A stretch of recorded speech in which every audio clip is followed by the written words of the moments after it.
commence par les temps forts de l'actualité et c'est pourparlers sous haute tension à Genève.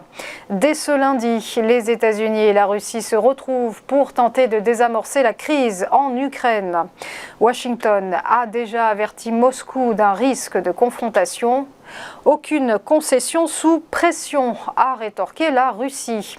Le Kremlin, qui vous le savez, a amassé des dizaines de milliers de soldats à sa frontière avec l'Ukraine. Une situation explosive que la Maison-Blanche et Kiev analysent comme un prélude possible à une invasion de l'Ukraine, 8 ans après l'annexion de la Crimée. Un contexte diplomatique dans lequel l'Europe ne souhaite pas être marginalisée. Les Européens ne doivent pas être absents de la table des négociations, a déclaré hier le secrétaire d'État français aux affaires européennes, Clément Beaune. Cette semaine diplomatique à haut risque se poursuivra mercredi avec une réunion OTAN-Russie à Bruxelles, puis une rencontre jeudi à Vienne de l'Organisation pour la sécurité et la coopération en Europe, l'OSCE. L'Europe qui par ailleurs mise gros sur l'atome. 500 milliards d'euros d'ici 2050, c'est ce que l'Union européenne doit investir dans le nucléaire. Montant estimé par Thierry Breton.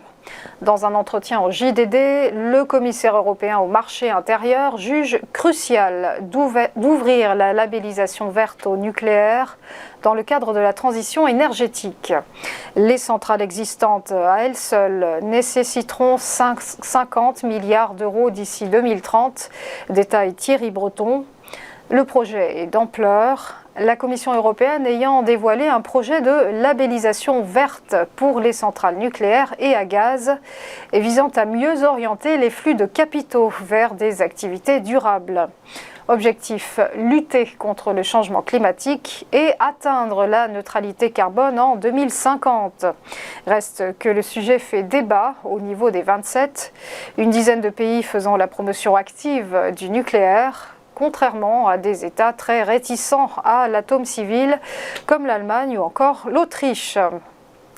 Enfin, les débats seront-ils moins passionnés au Sénat qu'à l'Assemblée nationale?